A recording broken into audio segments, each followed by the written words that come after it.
আসসালামু আলাইকুম। শুভ সকাল। বন্ধুরা কেমন আছো?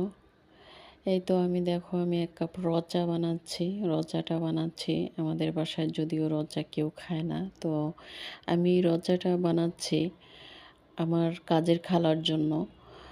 কারণ আমার কাজের খালা সকাল সকালই আসে। আমি টাইম দিয়েছি ৮ টায় আসতে। কারণ আমার কাজের খালা যদি লেট করে আসে দেখা যায় আমি সব কিছুতেই কেমন লেট মনে হয়। তাই আমি সকাল সকাল কাজটাই পছন্দ করি। তো সেজন্য আমি খালাকে একটু চা নাস্তা দিব। আমি যখন যেটা হয় যেভাবে সম্ভব হয় আমি চেষ্টা করি আমার খালাকে দেওয়ার। সে বয়স্ক। আর তাছাড়া মেহমান বা আম যেই বলো কাউকে খাওয়াতে পারাটা এটা একটা ভাগ্যের বিষয়। কারণ কারো রিজিক কেউ খেতে পারে না। তো যার রিজিক নিয়ে সে আসে পৃথিবীতে। আর তার মধ্যে আল্লাহ তাআলা বলেছেন যে মেহমান হচ্ছে আল্লাহর দেয়া নিয়ামতগুলির মধ্যে একটি অন্যতম নিয়ামত হচ্ছে মেহমান।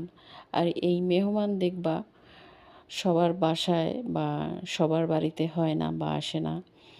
তো মেহমানকে খাওয়াতে পারার মধ্যে অন্যরকম একটা আনন্দ আছে। তো আমি কিন্তু খালাকে মাঝে মাঝে ভাত, রুটি যা হয় তাই দেই।